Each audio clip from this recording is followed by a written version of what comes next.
Ser referência em salmão é cultivar escolhas que respeitam a vida. É assumir o cuidado com os animais, com os ecossistemas e com as pessoas. É valorizar a origem, a transparência e a biodiversidade em cada etapa. Por isso, buscamos certificações que comprovam nosso compromisso. Sustentabilidade, bem-estar animal, segurança do alimento. Mais que um produto, entregamos propósito, frescor e confiança, porque salmão com origem e consciência tem nome: Dan. Aqui é Brasil, tem que respeitar, né? Pega o sonho de subir na vida e joga pros cria o pé de meia.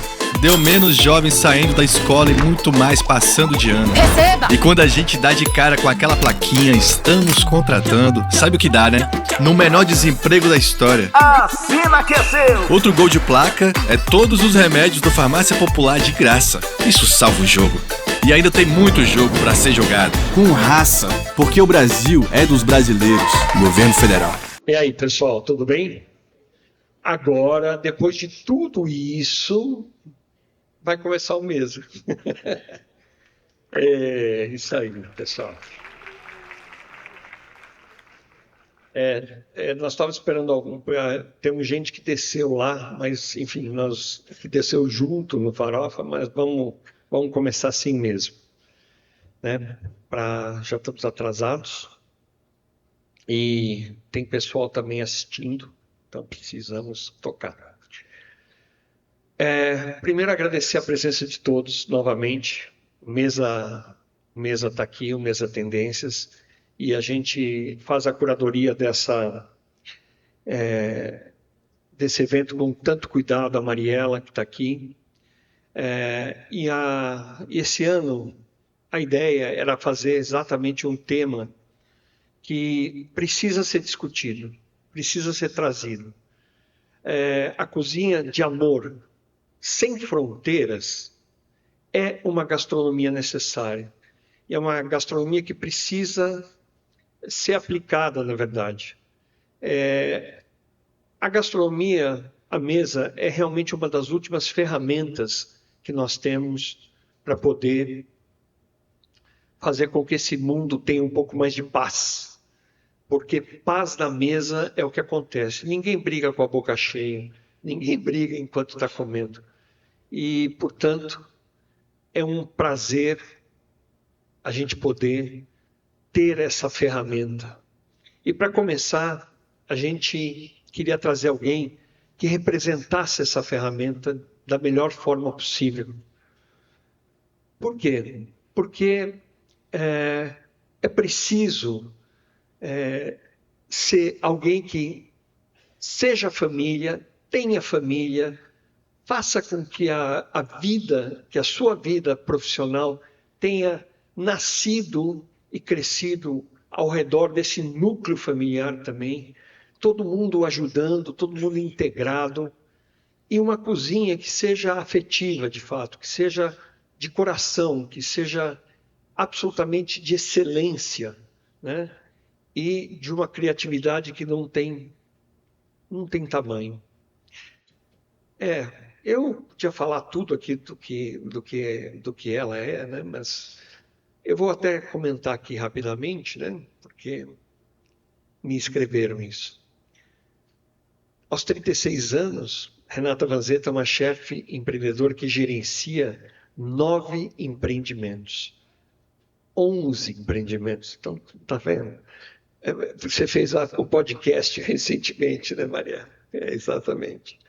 Começou sua trajetória no Maracutá e Ilhabela, hoje transformado no Pescadora. Com sua prima Aline, comanda o Buffet Vanzetto e a Casa Vanzetto na Vila Madalena. Nos Jardins lidera projetos como Migusta, Muquifo, Mama Vanzetto, Matilda Lanches e Motel. Formada com experiência no Noma, na Dinamarca, destaca-se por sua criatividade culinária. Foi jurado no programa Chefe de Alto Nível da TV Globo e participou das atrações de ANT. Durante a pandemia, criou o Recomendo, série com receitas práticas nas redes sociais. Seu projeto mais recente é a Mercearia Maravilha, loja online de molhos e itens gastronômicos. com vocês a queridíssima, a fantástica, a incrível Renata Vanzetto.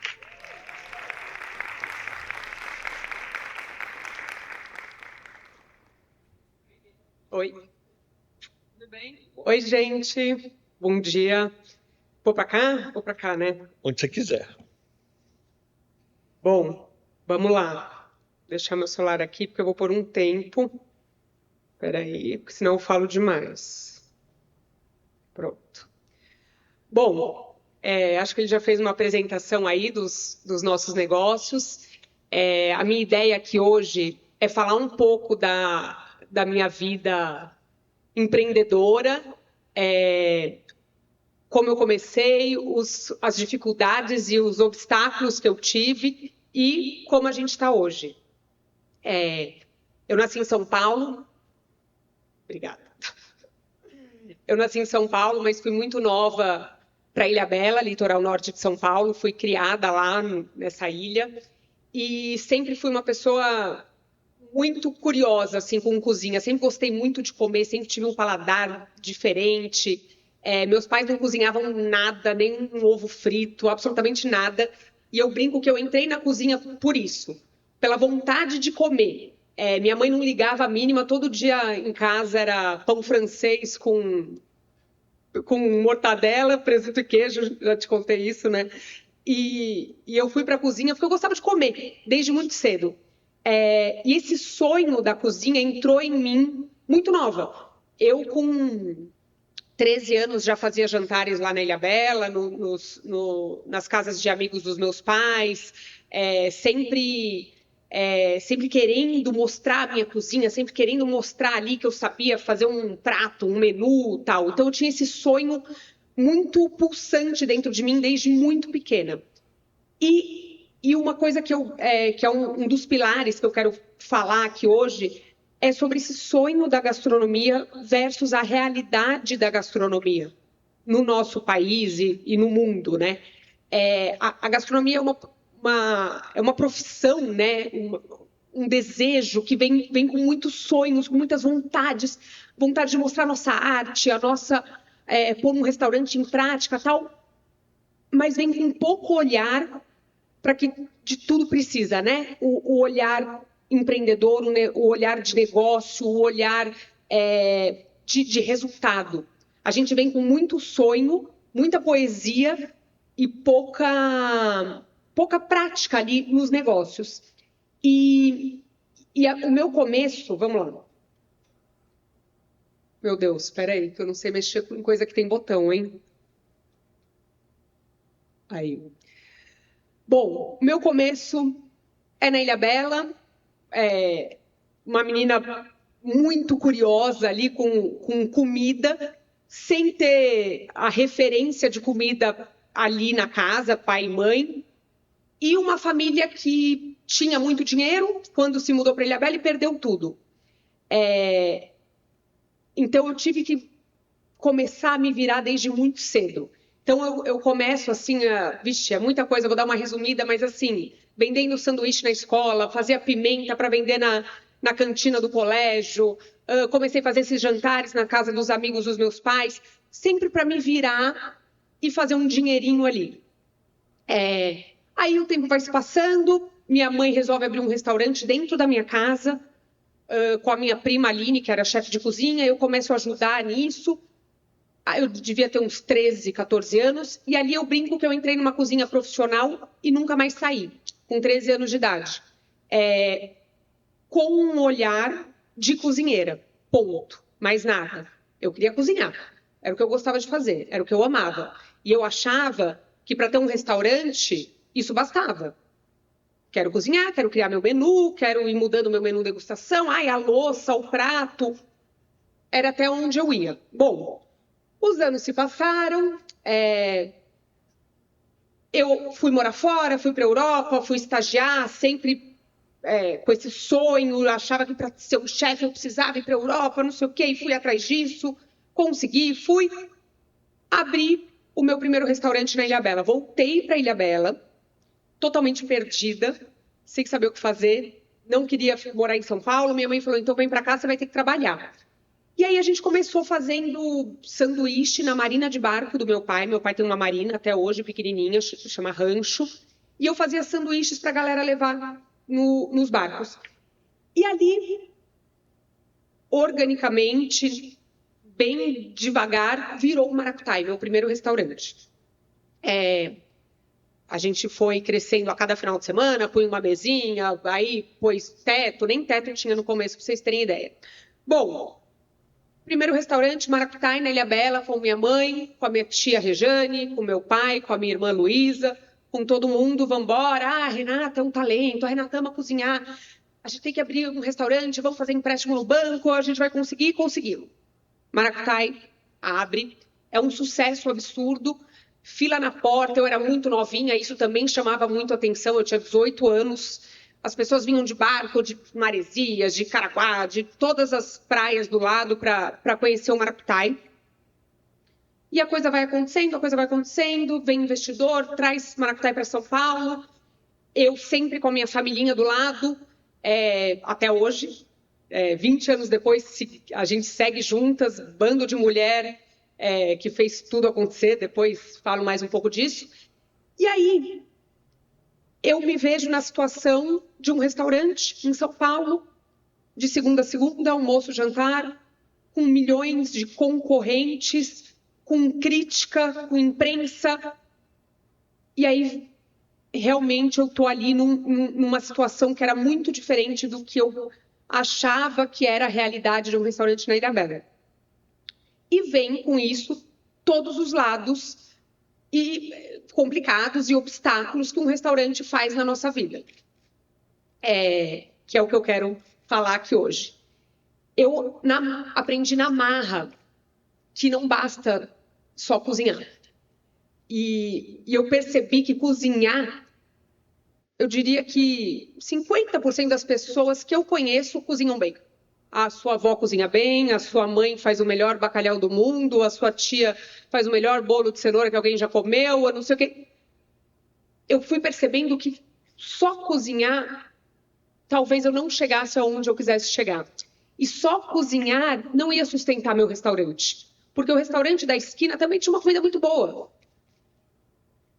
E isso foi árduo, né? Foi um ensinamento que eu fui tendo ao longo dos anos e percebendo que eu não tinha que ficar só na cozinha. Por quê? O meu restaurante era lotado, com fila na porta, com imprensa, mídia, tudo que todo mundo queria e não dava dinheiro.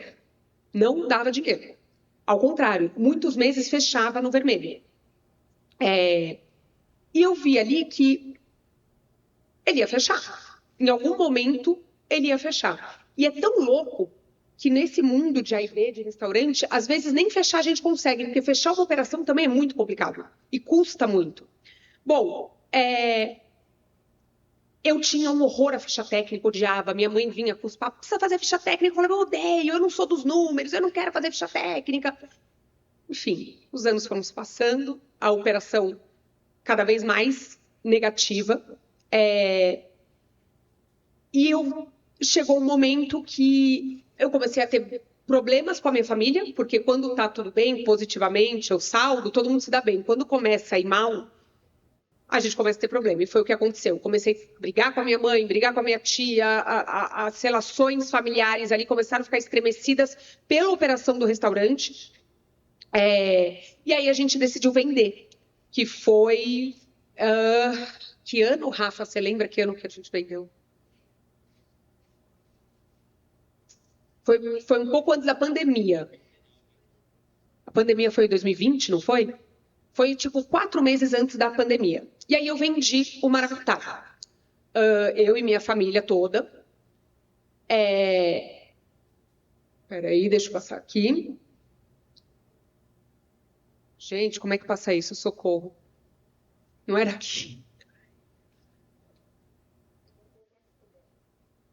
Aí... Vem do Maracutai, e aí, esses anos de Maracutai foram quase 10 anos, 9 anos, me fizeram uma chefe, mas não me fizeram uma empreendedora. Eu precisei fechar o restaurante, né, vender com dívida e tal, para entender que eu precisava ter um outro olhar, não só para a cozinha. Se eu quisesse que o meu restaurante sobrevivesse, né, voasse e continuasse aí por um bom tempo. E foi pós esse fechamento que me doeu muito, porque, imagina, um negócio de uma família, que eu criei tudo, eu com a minha mãe, essa coisa de vender, fechar, né, emocionalmente falando ali também é bem complicado. E foi depois disso que eu acho que o empreendedorismo realmente entrou na minha vida, numa visão de cozinheira, com a minha criação, o meu lado de chefe, mas também o meu lado de negócios. E aí a gente começa com o EMA, que não está mais aqui. O EMA foi o meu primeiro negócio pós-Maracutai. Pós-EMA vem o Me Gusta. E aí começam várias casas. Então a gente tem o Pescadora na Ilhabela, que era o Maracutai, como eu vendi a marca, vira Pescadora. A gente tem o Me Gusta, que é um bar com uma pegada mais mexicana, peruana, cozinha latina. Tem o Miado, que tem uma pegada mais asiática. O Matilda, que é a nossa lanchonete, que a gente tem 2 unidades. O Muquifo, que vem com uma pegada bem cozinha paulista, cozinha familiar, bife à milanesa, estrogonofe. O Motel, que é o último, que entrou no lugar do EMA, que depois eu explico para vocês. O Mama Vanzeto. Aqui eu tenho o Buffet Vanzeto, que é a nossa eventos, em geral, casamentos, tudo tal, e tem a Casa Vanzeto. E a Mercearia Maravilha, que é a minha loja, que aí a gente vai para uma parte de produtos mesmo, que eu crio produtos, louças, enfim. Então, hoje a gente virou um grupo grande, são total, com Pescadora, Buffet, são mais de 350 colaboradores. A gente profissionalizou, hoje a gente tem área de RH, a gente tem área de compras, a gente tem a área financeira, tem chefe executivo, tem, enfim, virou uma empresa com um olhar para números, para ter uma operação saudável e positiva, para essa empresa poder crescer, para esses colaboradores poderem crescer juntos, porque uma empresa que não dá lucro, uma empresa que fecha no 0 a 0 e, obviamente, uma que fecha no negativo, não cresce.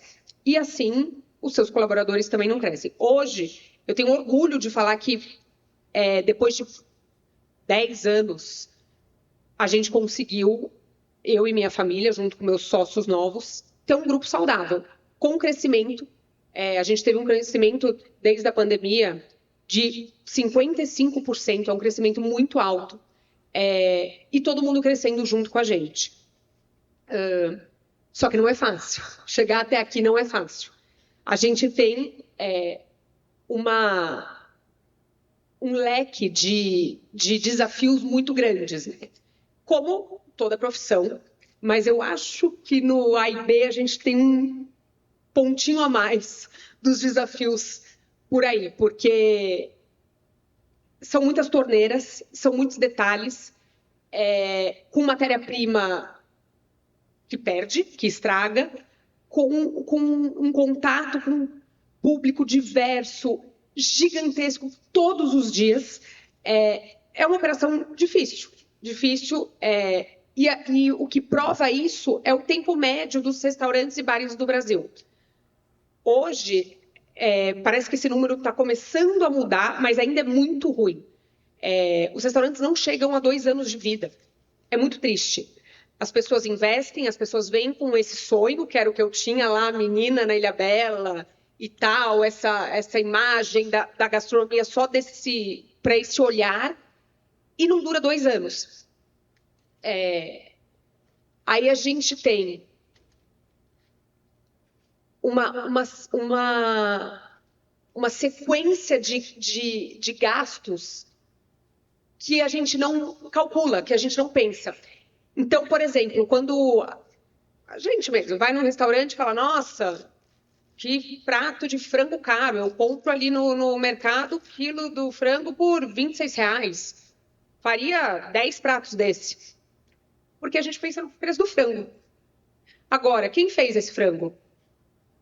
o salário dessa pessoa, o uniforme dessa pessoa, o vale transporte dessa pessoa, a comida dessa pessoa está ali, no preço daquele prato de frango.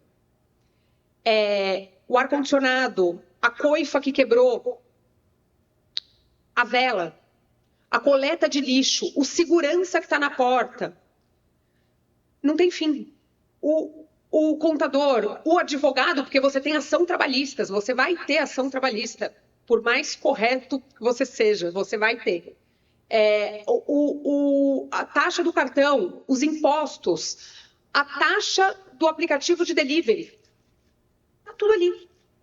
E a gente não tem esse olhar quando a gente começa. A grande verdade é essa, ninguém tem esse olhar. O cozinheiro, o cara do mercado financeiro, do finanças, talvez, os cozinheiros não têm. O cozinheiro quer cozinhar. O cozinheiro quer mostrar sua arte, quer mostrar a sua mão, o seu conceito, as suas ideias, a louça, a cor do guardanapo que vai estar ali embaixo do prato para ficar bonito aquilo ali.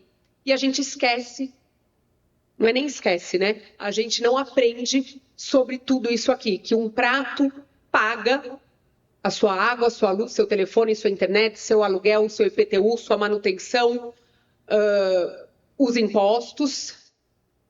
Vamos lá, que tem mais muita coisa.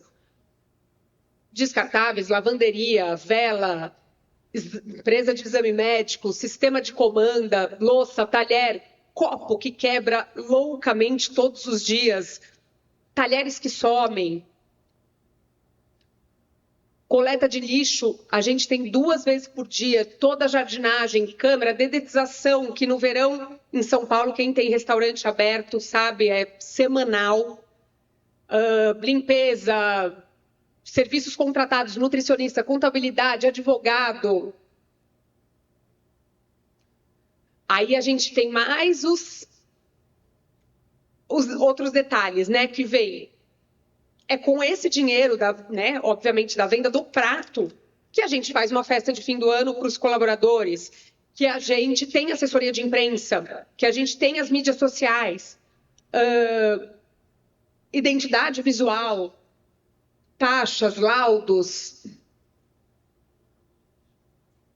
Enfim, são muitos gastos. E aí, eu postei nas minhas mídias sociais outro dia essa arte, e aí teve alguns comentários do tipo assim, mas espera lá, são muitos gastos, mas assessoria de imprensa, mídia social é porque você quer, não precisaria. Ou, seguro de vida, plano de saúde para os funcionários é porque você quer, não precisaria. Aí a gente entra num outro lance que não precisaria.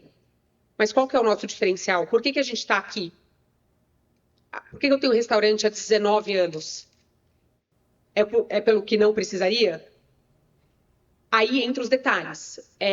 Por que eu tenho uma equipe tão boa comigo há tanto tempo? Eu tenho funcionários comigo há 15 anos, há 12 anos, há 10 anos. É porque talvez eu pago um plano de saúde, porque hoje a gente consegue. É porque a gente tem uma baita festa no fim do ano. E tendo essa equipe muito boa, eu tenho um cliente que volta. Então, é uma coisa que amarra a outra e puxa a outra sempre e faz de um restaurante ter uma operação cara, mas que consegue se manter e consegue sobreviver. Aqui a gente traz alguns números. Deixa eu ver meu tempo aqui, 18, tá? Eita, falo demais. Aqui a gente tem alguns números, o quanto o setor é importante para o nosso país, isso é uma coisa, assim, indiscutível, né? Tem um número aí também que mostra que 50% dos brasileiros vão em restaurante e bar todo mês. É muito alto. É muito alto. E a gente está falando de Brasil inteiro, massa. Frequentam algum restaurante ou bar pelo menos uma vez por mês. Então, é um setor com números muito significativos de PIB, de emprego, de movimentação, fora toda parte não numérica, de falar sobre alimento, né? Que é cultural, que é o que move um povo, que é o que une um povo, que define um povo. Então, é um setor muito importante do país. Agora, é um setor muito importante do país e um setor que fecha muito. Então, é uma coisa bem maluca se a gente for se aprofundar nisso, sabe? Eu pus aqui para mim os principais desafios desse setor, que é a rotatividade de pessoas. A gente trabalha com muita mão de obra, né? É um tipo de negócio que você precisa de mão de obra, por mais que você use a tecnologia, ela vai até um certo ponto. Você não vai pôr lá um robô para fazer o prato, atender a mesa ainda, né? No Japão já sei que tem, aqui ainda não tem. Então, a gente usa muita mão de obra. E uma mão de obra que é cara, obviamente, né? Então, treinamento constante, a pessoa entra, você treina, dá 2 semanas ela sai. Isso não para, é constante.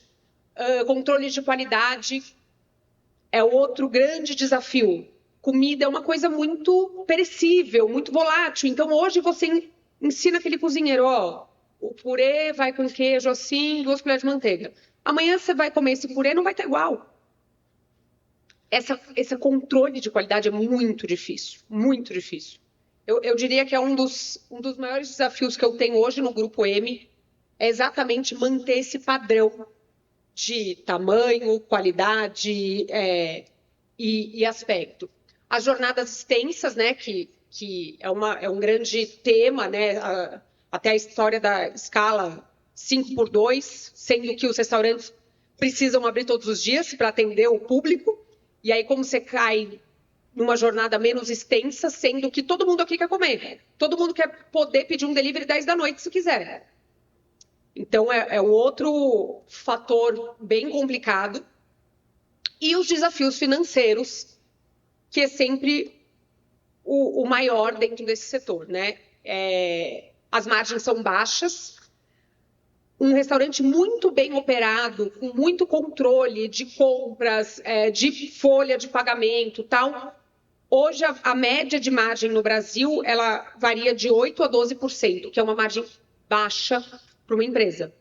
Restaurantes bem operados. Ah, Renata, eu conheço meu amigo que tem 20%.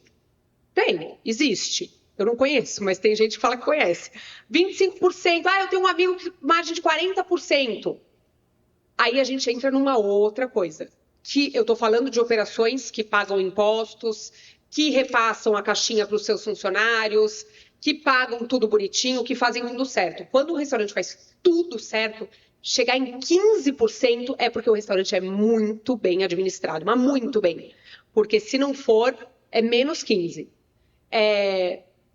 Aí tem algumas coisas de desperdício, custos fixos, margens apertadas.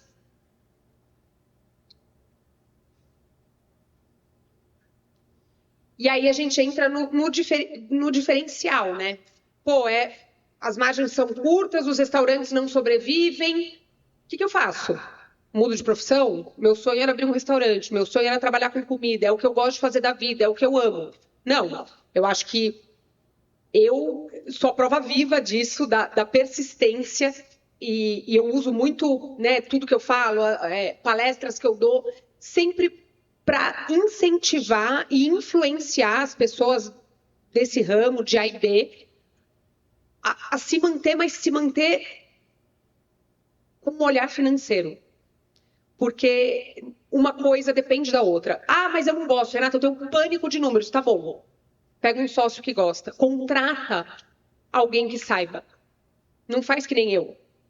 10 anos, eu, minha mãe, minha irmã, minha tia, tudo pensando só na folhinha que em cima ali do prato e nem...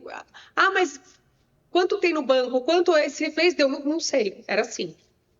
Então, eu acho que se fosse ruim, eu não estava aqui 20 anos depois, né, com 11 negócios. Claro que dá para ser bom, mas você precisa entrar nisso com uma cabeça aberta para isso, sabendo aonde você está pisando, sabendo dos obstáculos, sabendo dos desafios, contratando gente boa para estar com você, treinando essas pessoas, investindo nessas pessoas. E aí, fazendo isso, se posicionar como marca, porque restaurante é uma marca, é uma empresa. Quais são os diferenciais?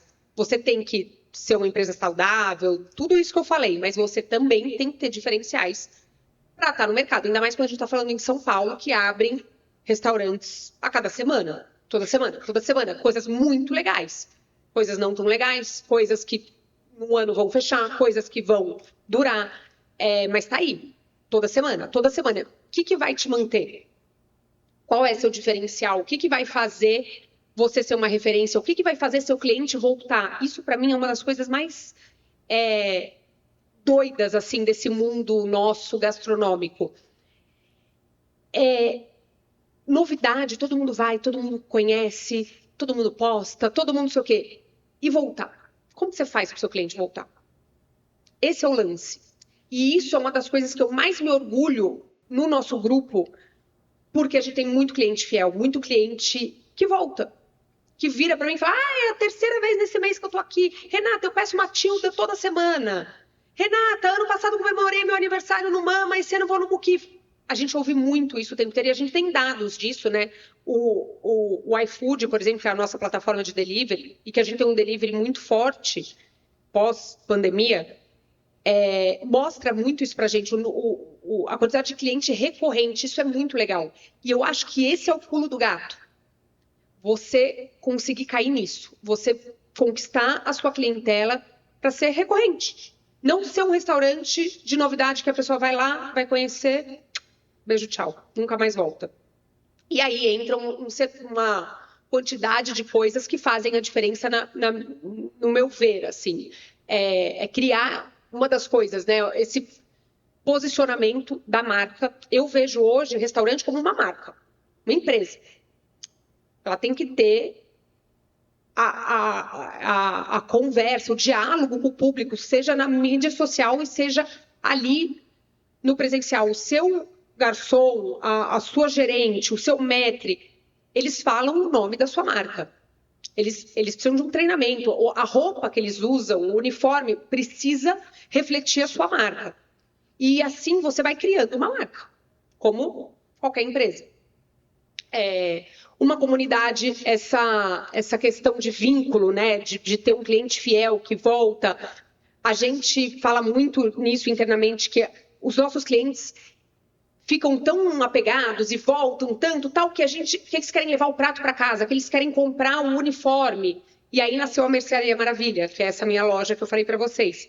Isso é muito legal, porque você vai criando essa relação e vai criando uma comunidade com um vínculo.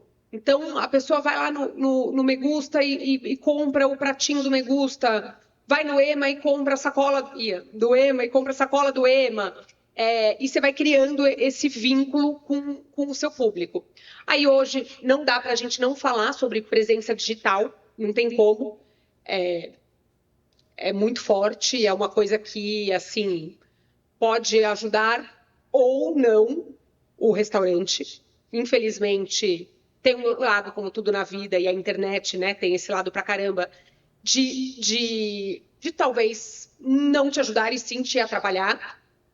Faz parte. Então, por isso que você tem que fazer o melhor trabalho possível ali para que a galera que vai e posta, ou até gente que trabalha com isso, que faz review, posta no TikTok, não sei o quê. Às vezes, um negativo vai te impactar muito mais do que 10 positivos. Então, é uma coisa ali complicada, mas existe e a gente tem que lidar com isso da melhor forma possível. O relacionamento, que para mim, é um geral, né? Começa da hora que faz a reserva, o garçom, o cara do bar, a moça que está limpando o banheiro, as relações, 100%, 360, é muito importante.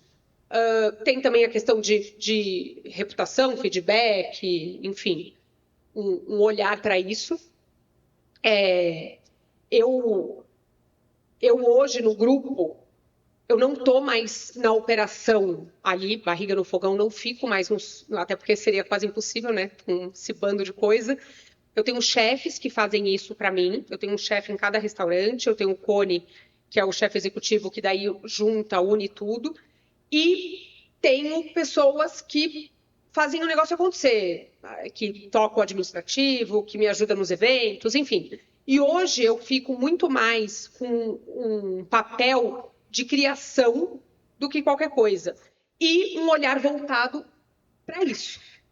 o meu grande papel no grupo é esse aqui. É a construção de marca, são as identidades visuais, imprensa, relacionamentos, convidar pessoas para ir lá jantar, trazer novidades. Então, é Dia dos Pais, inventa não sei o quê, é Dia das Mães. Sempre trazendo novidades, sempre se reinventando o tempo inteiro. Muda. Vou dar um exemplo muito bobo, assim, mas olha como é louco. Uniforme iluminado. Sempre foi lá, uma camiseta branca e tal. Falei, quer saber? Falei pro Cassiano, meu marido que trabalha comigo, falei, vamos mudar o uniforme do miado? Vamos fazer uma camiseta bem legal. Nossa, mas por quê? Tá bom, essa camiseta é legal. Falei, pra dar um ar novo, o miado já fez 3 anos, vamos fazer. Será? Não sei o que. Eu falei, vamos. Fizeram. A camiseta super diferente, o Cassiano fez, super legal. Um dia eu entrei no miado, falei, caraca, o miado tá com uma cara diferente. E eu não conseguia entender o que era. Falei, nossa, sei lá, tá mais moderno, tá? Falei, caraca, são os uniformes, olha isso. Um detalhe, já trouxe um ar novo. Eu quero comprar essa camiseta, fez mau sucesso a camiseta, começou a vender na Mercearia Maravilha. Aí você faz essa fidelização com o seu público, você cria ali a sua comunidade. Enfim, estou dando um detalhezinho, mas vocês verem como é louco, como é um mundo gigantesco. Que é o que eu cuido hoje em dia. O meu papel é esse, é trazer a novidade, é manter a marca forte, é abrir novos negócios. Então, a gente está abrindo agora, o próximo negócio é o Mimada, que é o nosso café brunch, que deve abrir aí em 1 mês. A gente está nesse processo de abertura, então trazer novos negócios, se posicionar nos eventos da cidade, festivais, Lollapalooza, festivalzinho, saber onde entrar, saber onde ir, saber onde não ir. Hoje meu papel é esse, com um baita time por trás, nos números, na operação, na barriga, no fogão, e poder cuidar da marca para levar isso por muito tempo. A minha ideia é que isso vá se estender por muito tempo, que cresça, que os meus colaboradores cresçam com a gente. Então, hoje a gente chegou nesse estágio porque a gente fez uma base sólida, que é o que eu quero passar para as pessoas que estão entrando nesse mundo de A e B. O quanto você precisa ter essa base sólida para conseguir crescer. E aí, hoje eu trouxe eles me perguntaram se a gente queria fazer uma degustação, cozinhar. Eu falei, só vou falar. Eu acho que tem muito cozinheiro aí, muito bom, para fazer muita coisa para vocês. Vou contar um pouco da minha experiência nesse lado, né, sonho versus a realidade do empreender no Brasil. E aí eu trouxe um negócio que eu também acho assim, que não dá para só falar e não comer nada. Que horror, né? Ainda mais falando de comida e bebida. Eu trouxe um biscoito maravilha para vocês, que é um docinho nosso, que eu vendo nessa loja, Mercearia Maravilha. É um doce, tipo uma bolacha, que é com recheio, cobertura, e cada restaurante tem o seu. Então, o do miado é de capim santo, do muquifo framboesa, tal. E o que eu trouxe hoje aqui é o da Mercearia Maravilha, que para mim é o melhor. Só para vocês sentirem um gostinho. E junto com ele tem um guia, que a gente brinca que é o guia da Vanzeto, que explica um pouco de cada casa para quem tiver essa curiosidade. Então, eles vão distribuir aí para vocês esse docinho, só para ter uma coisinha para comer, senão não tem graça. E é isso, acho que é isso. Nossa, eu fui 31 minutos, foi pontual. Se alguém quiser fazer alguma pergunta, falei pra caramba, não sei se alguém tem alguma dúvida. Nem sei se podia falar isso. Pode ter pergunta? Alguém tem alguma dúvida? Tem alguém lá atrás. Ali, ó. Quer falar? Alô.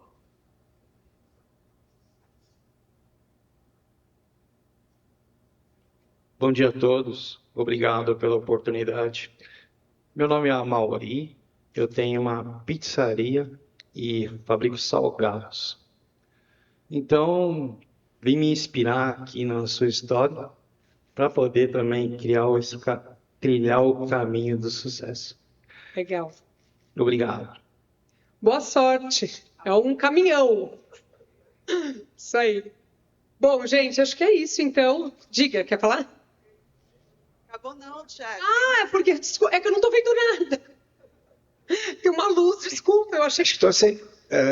Perdão. Meu nome é Juarez Campos, eu sou do Oriunde de Vitória. Eu tenho 32 anos de restaurante. Agora eu tô vendo. Eu te conheço.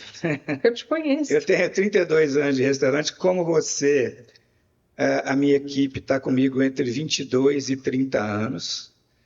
Tenho 8 funcionários que estão comigo entre 22 e 30 anos. Nossa! Isso é muito importante. Muito, muito legal. Todos eles foram pia e eu transformei em cozinheiro ou garçom.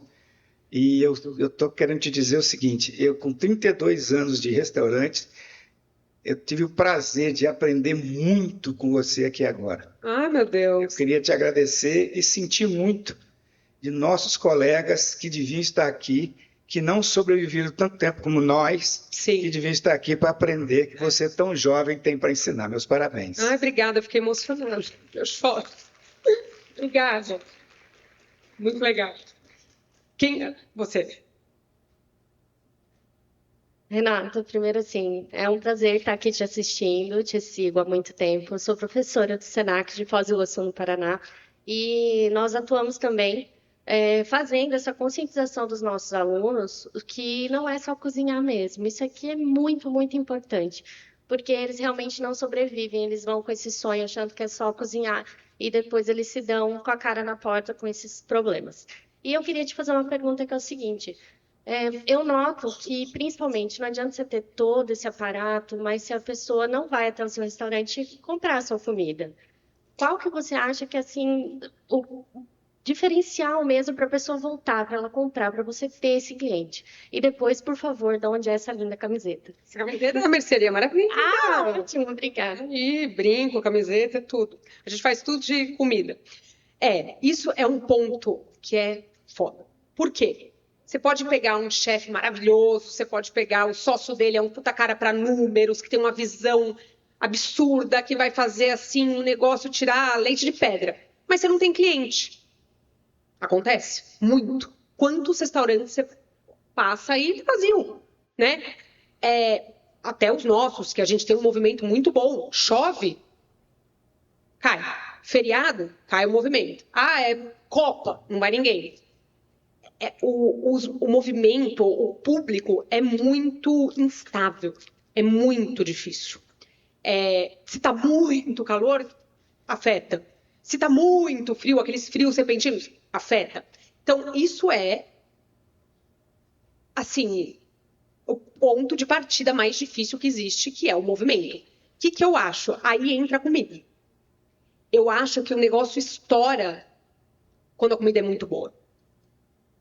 Aí, assim, você pega um mocotó, totalmente fora do circuito, totalmente fora. O que é mídia social? O que é mídia social? Estamos falando de uma coisa assim, né, de 30, 40, acho que 40 anos atrás, mocotó, alguma coisa assim. As pessoas saindo daqui 1h30 de São Paulo para ir lá comer. Por quê? Porque a comida é muito boa. Esse é o start. O maracutaí. 10 anos sem dar dinheiro, aquele terror todo que eu contei, blá, blá, blá. Mas por que explodiu? Por que tinha fila dando volta no quarteirão? Porque o que a gente propôs ali, possivelmente, era bom, para as pessoas fazerem aquilo tudo e voltar. Então, eu acho que o grande boom, o grande start, o grande lance ali, a hora que você abre, é o seu produto ser muito bom. Pode demorar um pouco, tem que cair no boca a boca, hoje tem que cair na internet, mas uma hora... É muito difícil você ver um restaurante com uma comida foda, impecável, sem movimento. É difícil. Se o negócio é especial, uma hora as pessoas descobrem. Mais um exemplo, o Saint-Marie. Quem conhece um árabe que tem bem longe, bem fora do circuito. Você acha que foi comigo, não foi? Cara, quando ele abriu... Era pouquinha gente, 3 gatos pingados, de repente virou uma loucura. Por quê? Porque a comida era uma coisa de se jogar em cima. Então, o start do negócio é o seu produto ser muito bom. Estou falando comida, gente, mas né, a bebida, o drink, o que você oferece ali. É uma casa de bolos, o seu bolo. Um hot dog, é o seu hot dog. O seu hot dog tem que ser muito, muito, muito bom. E aí você tem um start, aí você tem um público, aí você tem um movimento. E aí você precisa de tudo isso para sobreviver. Porque daí a gente entra naquele lance. Quantos chefes de cozinha maravilhosos a gente conhece que tiveram restaurante que duraram 1 ano, 2, 3 e ainda fecharam endividados? Vixe, eu tenho uma lista. Que é muito triste, né? Para mim isso é muito triste. Mas é a realidade. Então, eu acho que se a gente for pensar num modelo, é isso. Produto muito bom, excepcional, diferenciado, foda.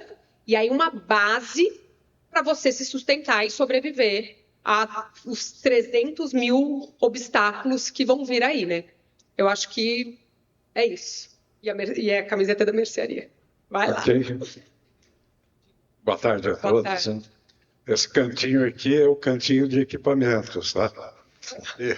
Está aqui a Agile, que é a melhor empresa de instalação e manutenção. Está aqui o Raoni do meu lado, que é consultor, projetista. E eu sou do Sindal, parceiro do Mesa, pela primeira vez. Muito obrigado a Jorge. Eu fiquei, assim, bem focado. Você levou 10 anos para cair na real, né? Que eu seria... Na marra, para virar uma executiva.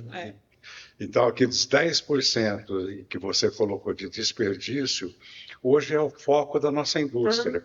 O maquinário hoje se preocupa com eficiência energética, com produtividade, com economia de escala, e para combater principalmente o desperdício. Mas de matéria-prima também? Então, o que a gente precisa é o seguinte: a gente sabe que o empresário da restauração tem que investir em coisas que tenham tecnologia para combater o desperdício, para ter um ganho de escala nisso aqui. Como chama a empresa? Nós somos uma entidade de classe que representa a indústria, comércio e serviço. Tá. Aí no pé quando aparece, tem todas as empresas que compareceram aqui, inclusive a Berta, que fez a cozinha. Sim. A cozinha o Matilda. Do Matilda e do Rodrigo lá. Ele acompanha o Rodrigo desde aquela época. Então, esse pessoal tem essa preocupação hoje. Sim. É eficiência, economia, é redução de custos, porque senão o empresário morre nos 2 anos. Morre nos 2 anos, exatamente. E assim, são detalhezinhos, né? A gente às vezes também fica com uma cabeça que o desperdício é o filé mignon. Só o desperdício do filé mignon importa, do camarão. E aí você vai vendo que assim, é a conta de luz, é o gás, é o papel higiênico do banheiro que era de rolo, e aí passou para folha, e aí você teve uma economia de R$9 mil por mês no grupo. É o guardanapo, que a gente comprava com 3 caixas e agora a gente compra com 12 e sai 30% mais barato. O desperdício não está só na matéria-prima. O desperdício é na cadeia inteira do restaurante, né? É o ar-condicionado que fica ligado na hora que o funcionário vai embora.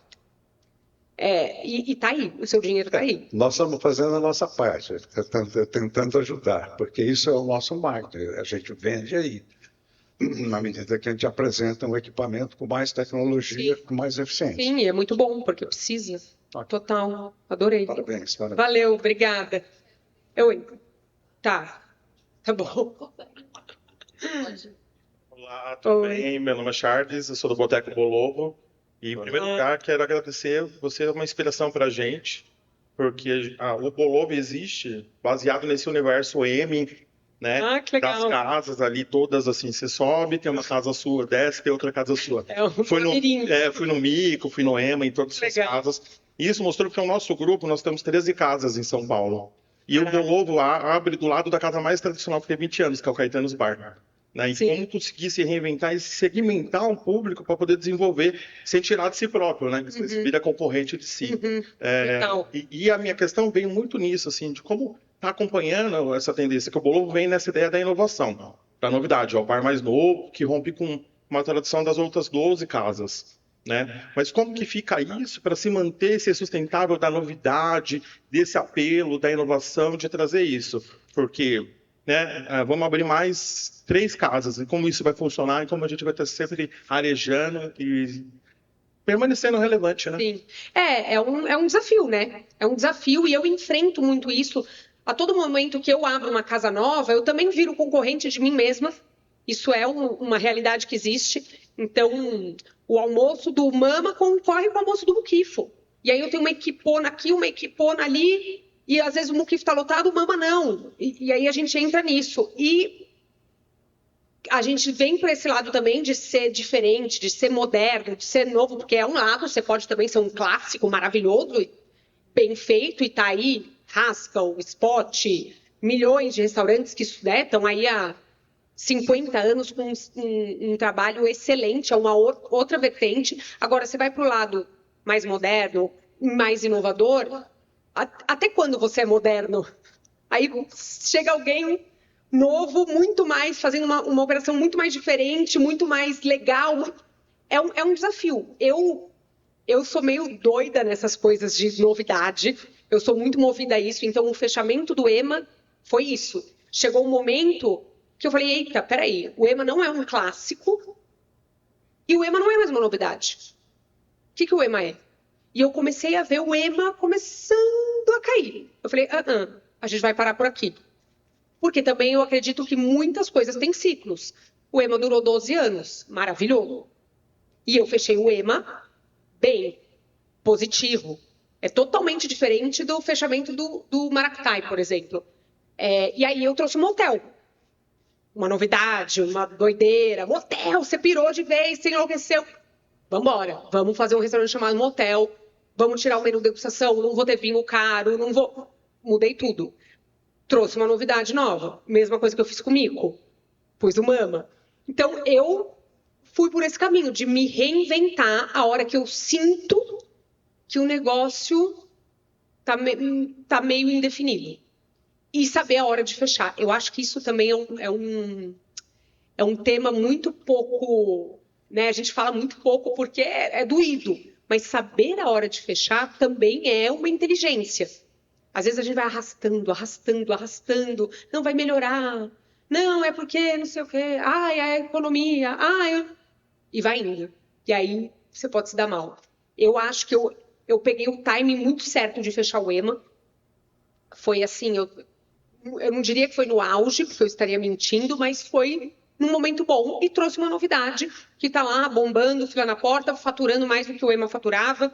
Então, para mim, deu tudo certo, tirando o fato que dói no nosso coração ter fechado o EMA, mas um dia ele volta. Agora, é um grande desafio. Eu acho que e vem muito do nosso feeling, né? De empreendedor, de cozinheiro, de saber se reinventar, de trazer uma novidade, de talvez fechar, de abrir outra coisa, de trazer collab, trazer um chefe para cozinhar e fazer um menu diferentão e trazer um ar fresco ali, sabe? É o desafio, e aí eu acho que entra muito também a cabeça do criador, do artista que está por trás daquela operação. Mas não é fácil. Chefe, aqui é a última, tá? Aqui em cima. Aqui. Oi. Sou cega. Oi, tudo bom? Tudo bem? Meu nome é Cíntia. Eu sou sócia de uma consultoria especializada em, enfim, negócios de AIB e hospitalidade, né? E a gente faz muitos planos de negócios, desenvolvimento de conceitos, e eu sempre uso você como um exemplo de conceitos muito redondos, muito incríveis, onde realmente você consegue entender que pensaram em tudo. Tipo, uniforme, jogo americano, louça, enfim, a gente, né? E aí a minha pergunta é assim, que eu admiro mesmo você e o seu trabalho. Obrigada. E de onde que você tira essas ideias? Como que é o seu processo de ideação desses novos negócios? Tem pesquisa, tem feeling, tem um pouco de tudo. Como que é isso na sua cabeça? É uma loucura, é uma cabeça, olha, que dá trabalho. Eu recebo muito essa pergunta, assim, matérias, tal, a parte criativa, né? Da onde vem tanta ideia, tal.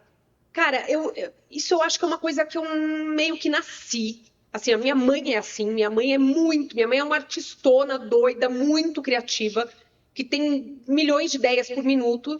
Eu acho que isso é uma coisa minha, que eu realmente acho que eu nasci assim e fui aprimorando. E aí eu fui percebendo coisas que me aguçam mais. Então, assim, viajar. Eu vou viajar, vou comer nos lugares, eu volto completamente doida, cheia de ideias. Pesquisa, eu vou nos restaurantes, isso é outra coisa. Tem muito cozinheiro com cabeça que tipo, eu só vou no meu restaurante. Outro dia eu postei, aonde que eu fui? Que eu postei um prato, aí eu recebi um comentário que eu falei, meu, que louco que é isso, né? No Broca. Fui no Broca e postei um prato. Fui com o Cone aqui. Adorei, fomos lá, postamos, comemos e tal. Aí um seguidor me escreveu: acho muito engraçado você ter restaurante e fazer propaganda de outros restaurantes. Falei, caraca, jura que tem gente que pensa assim? Porra, puta comida boa, puta lugar legal. É óbvio que eu sou super ativa nas mídias sociais. Dou dica de tudo. Vou num restaurante, gosto, não vou postar porque eu tenho um restaurante e eu não posso...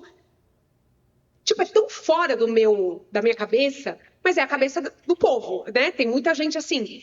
E eu vou comer quando eu posso, né? Na minha agenda louca, eu vou conhecer lugares, eu vejo no Instagram um restaurante que está super legal, tento ir, reservo, vou, posto, divulgo. E isso me dá ideias também. Comer a comida de outras pessoas, ver o negócio de outras pessoas, ver coisas criativas, isso me move também, sabe? Eu acho que é uma coisa minha e coisas que eu busco de viagem, de restaurantes, de comer fora, enfim, acho que tudo me inspira, assim.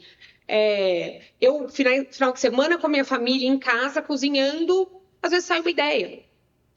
O Mimada, por exemplo, esse café, vem muito disso, de doce, de querer ter um lugar de doce para os meus filhos, sabe? E aí minha cabeça vai.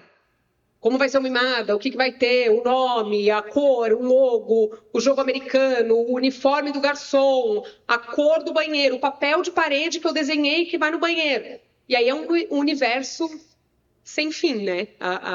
A criação não tem fim. E para mim é uma das partes mais gostosas, assim, o que eu amo é poder criar o projeto, sabe? É a melhor parte de tudo, sem dúvida, até porque, né, eu amo bastante coisa e é por isso.